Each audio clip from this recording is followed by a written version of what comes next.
নমস্কার শ্রোতা বন্ধুরা, সন্ধ্যায় গল্পের আসর ইউটিউব চ্যানেলে তোমাদের সবাইকে স্বাগত। আজকের গল্প তখন তোমার 21 বছর বোধহয়, দেবিকা সাহা। চিন্তা নেই, এখন থাকবো না আমি, তবে হ্যাঁ, তোমার হাত দুটোও ছাড়বো না আমি, শক্ত করে ধরে রাখবো।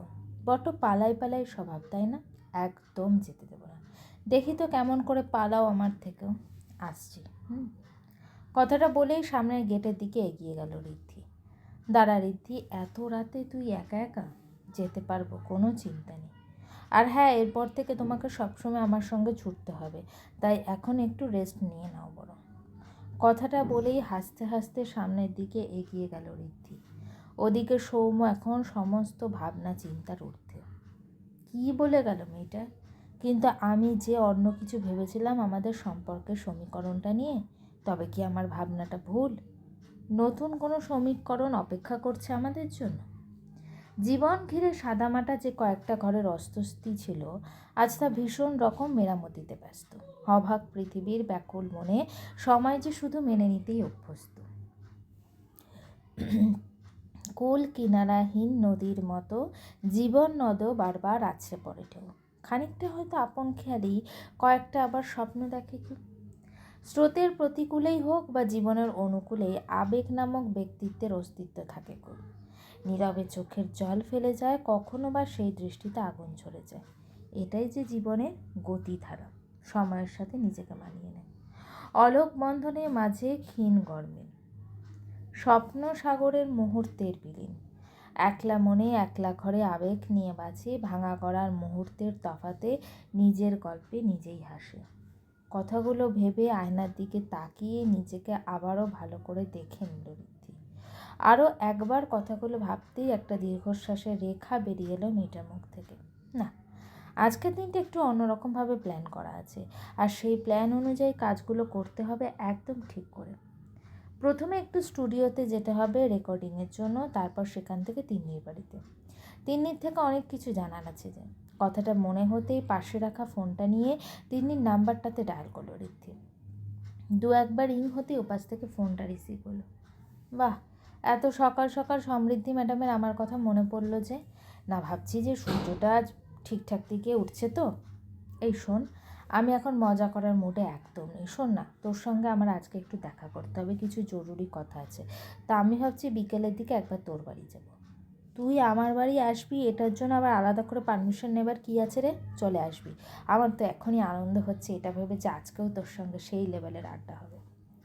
তিন্নির কথাবার্তার মধ্যে এই উৎফুল্লটা দেখে একটু হাসলো ঋদ্ধি। সত্যি, মেয়েটার বদলালো না। আগেও যেমন গল্প হবে শুনলো, লাফাতো, আজও তার অন্যথা ঘটল না। কিন্তু আজকের গল্পটা শুধু গল্প না, গল্প আড্ডার থেকে একটু হয়তো সিরিয়াস।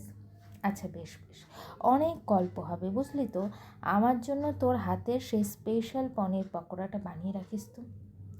আপনার যা ইচ্ছা তাই হবে ম্যাডাম। আচ্ছা ঠিক আছে, এবার আমি ফোনটা রাখছি, আমায় একটু স্টুডিওতে যেতে হবে এখন। রেকর্ডিংয়ের পরেও বেশ কিছুক্ষণ স্টুডিওতে বসে আছে ঋদ্ধি।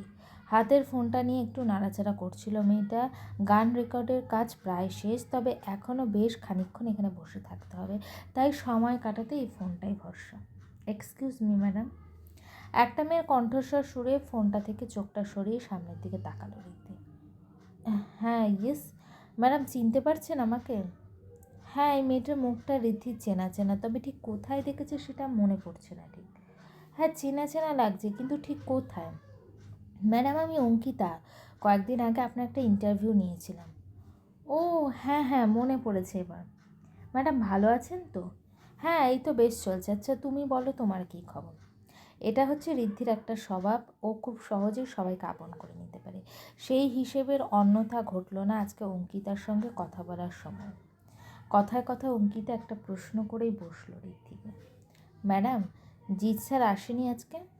হঠাৎ করে অঙ্কিতার এরকম একটা প্রশ্নে একটু অবাকই হলো ঋদ্ধি। মেয়েটা হঠাৎ করে জিতের নাম কেন খোঁজ করছো, বা খোঁজই বা করছে কেন? জিৎ? তুমি জিতকে চেনো নাকি? না মানে আমি অনেক দিন আগে ওনাকে চিনতাম, তারপর কয়েকটা বছর আর কোনো রকম যোগাযোগ ছিল না আমাদের। সেদিন হঠাৎ করেই ওই স্টুডিওতে দেখা হলো ওনার সঙ্গে। আসলে বুঝতেই পারছেন, অনেক দিন পর চেনা মানুষকে দেখলে তার সঙ্গে কথা বলার বা তাকে আরও একবার দেখার লোভ সামলাতে পারি না আমরা। আচ্ছা বেশ। না, আজও আসেনি। জিতের না আসার কথাটা শুনে যে অঙ্কিতা নামক মেয়েটার হাসি মুখটা ঘিরে অনেকটা আধার ঘনিয়ে এলো, সেটা চোখ এড়ায়নি ঋদ্ধি। আচ্ছা ম্যাডাম, আমি একটু সামনের দিকে যাচ্ছি, আসলে একটু কাজ আছে, এগোতে হবে। ঋদ্ধি একটু হেসে সম্মতিসূচক মাথা নাড়ালো অঙ্কিতার কথাটার পরিপ্রেক্ষিতে। ভারী অদ্ভুত তো মেয়েটা। এটা তো পরিষ্কার যে ও এতক্ষণ ধরে আমার সঙ্গে কথা বলল শুধুই জিতের খোঁজটা নেওয়ার জন্য, কিন্তু জিতের মুখ থেকে তো আমি কখনো এই অঙ্কিতার নামটা শুনিনি। অথচ এই মেয়েটার কথা শুনে মনে হলো যে ও জিতকে খুব ভালো রকমই চেনে। কে এই অঙ্কিতা? একটা প্রশ্ন থেকেই গেল ঋদ্ধির মনে। এক দৃষ্টিতে ব্যালকনিতে দাঁড়িয়ে আকাশের দিকে তাকিয়ে আছে ঋদ্ধি। তারাগুলো কি সুন্দর জ্বলজ্বল করে নিজেদের অস্তিত্ব জানান দিয়ে যাচ্ছে। আসলে আমাদের প্রত্যেকের জীবনেই তার নিজের অস্তিত্বটা বোঝা উচিত। আজকাল নিজের অস্তিত্ব নিজে বুঝে উঠতে না শিখলে জীবনে হিসেবটা বড্ড এলোমেলো হয়ে যায়। কথাটা ভাবতে একটা দীর্ঘশ্বাসের রেখা বেরিয়ে এলো ঋদ্ধির মুখ থেকে। কী রে, বল তো কী হয়েছে? কী এমন কথা যার জন্য এত তাড়াহুড়ো করছিস? এমন কি এসে পর ঠিক করে টিফিন পর্যন্ত করলি না? দিনের কণ্ঠস্বর শুনে আকাশের দিক থেকে চোখ সরিয়ে উল্টো দিকে ফিরল ঋদ্ধি। আচ্ছা, অংশু তো মধুজাদির সন্তান, তাই না? কিন্তু ওর বাবাকে সে অংশুর খোঁজ করে না? আগেভাবে কিছু না ভেবে সরাসরি তিন্নির উদ্দেশ্যে প্রশ্ন করল। এরকম প্রশ্ন করছিস হঠাৎ? আমার উত্তরগুলো জানার খুব দরকার। অনেকগুলো সত্যি আমাকে খুঁজে বের করতে হবে। জানিস তো তিন্নি, সৌম্যদা খুব গিল্টি ফিলিংসে ভোগে। আর ও একটা কথা খুব করে বিশ্বাস করে যে ও আমার জীবনের সবথেকে বড় ক্ষতিটা করেছে। ঠিক এই কারণে ও আমার সঙ্গে চাইলেও হয়তো সহজ হতে পারছে না। আসলে আমরা যখন মনে প্রাণে বিশ্বাস করি যে আমরা ভুল করেছি, তখন সেই ভুলটাকে ভুলে গিয়ে না আমরা আর এগোতে পারি না। সৌম্যদার অবস্থাটাও খানিকটা এরকম। তাই আমাকে সব সত্যিটা জানতেই হবে। আমাকে দায়িত্ব নিয়ে এই ভুলের বোঝা থেকে ওকে বের করতে হবে, না হলে ও ভালো থাকতে পারবে না। অপরাধী ভার থেকে ওকে মুক্তিটা জামাই দিতেই হবে, না হলে কখনোই আমি আমার সেই আগের সৌম্যদাকে খুঁজে পাবো না। ঋদ্ধের কথাগুলো শুনে ওর দিকে এক দৃষ্টিতে ওর দিকে তাকিয়ে রইল তিনি। সত্যি মেয়েরা চাইলে মনে হয় সব পারে, নাহলে যে মেয়েটার জীবনে এত কিছু ঘটে গেল সেই নাকি দায়িত্ব নিয়ে উল্টো দিকে মানুষটার থেকে অপরাধের বোঝা নামাতে চাইছে। ঠিকই, মেয়েরাই পারে একটা মানুষকে সুন্দর করে গুছিয়ে দিতে, একটা সংসার করতে, একটা সংসারকে ভালোবাসা, মায়া এবং মমতায় ভরিয়ে রাখতে। আচ্ছা, চাইলেই কি ফিরে আসা যায়? চাইলেই কি সবটা ভুলে আবার নতুন করে শুরু করা যায়? চাইলেই কি এত জনসমুদ্রে ঘেরা ব্যস্ত শহরে আমরা আবার নিজেকে খুঁজে পেতে পারি? নিজের হারানো সত্তাটাকে বা নিজের চেনা আমিটার অস্তিত্বটা ফিরে পেতে কি সারাটা জীবন কেটে যায়? যা হারিয়েছি তাকে কি আদৌ এই জীবনে ফিরে পাওয়া সম্ভব? এই সম্ভব অসম্ভবের হিসেব কষতে কষতেই মনে হয় বাকি পুরো সময়টাতে আমরা বাস্তব কল্পনায় ভুলে অবাস্তব অনিশ্চয়তার দ্বন্দ্বে ভুগতে থাকি, আর তার পরিণতি স্বরূপ জল্পনা, ভয় আর হতাশা। আর আখেরে দেখা যায় এই মিথ্যে আশঙ্কার জালটা কাটিয়ে আমরা চেষ্টাটাই করতে ভুলে যাই। কিন্তু একটু অন্যরকমভাবে ভাবলে ক্ষতি কী? হতে পারে এভাবে হয়তো কেউ ভাবে না। ওই যে একরকমভাবে ভেসে চলা গড্ডালিকা প্রবাহে সবাই যেন গা ভাসিয়ে দিয়েছে। আজকাল আর কেউ নিজেকে কিছু বলে না, না তো নিজের প্রশংসা করে আর না তো নিজের ইচ্ছে কিছু পদক্ষেপ নেয়। সবটাই দেখতে না পাওয়া আশেপাশের লোক ঠিক করে দেয়। হ্যাঁ, নিজের জন্য মানুষ একটা জিনিস করে, সেটা হচ্ছে নিজের করা কোনো ভুলের জন্য দুঃখ পাওয়া। তবে এক্ষেত্রেও মুশকিলটা হচ্ছে সেটাও আমরা নিজের থেকে উপলব্ধি করতে পারি না, ওটাও চোখে আঙ্গুল দিয়ে বুঝিয়ে দিতে হয়। তাই কষ্ট পেলেও আমরা আত্মগ্লানি উপলব্ধি করতে পারি না, তাই হয়তো ভুলটা শুধরোতেও পারি না।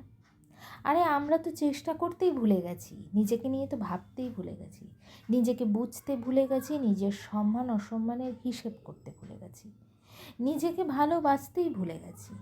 কি মজার ব্যাপার, তাই না? সহজ হিসেবটাকে নিজেরা দায়িত্ব নিয়ে কঠিন করে তুলছি, অথচ একবার কিন্তু নিজেকে বুঝিয়ে উঠতে পারি না যে সম্ভব। আমি চাইলেই সবটা সম্ভব। শুধু কিছুটা মুহূর্ত এবং চোখের পাতাটা বন্ধ করে একটুখানি এক মনে ভাবা, তারপর চোখটা মেলে একই কথাই বলা সম্ভব। হ্যাঁ সম্ভব, আমি চাইলে সবটা সম্ভব, চাইলেই ফিরে আসা সম্ভব, আবার চাইলেও নতুন করে শুরু করাটা সম্ভব। সবটাই আমার ইচ্ছের ওপর নির্ভর করে।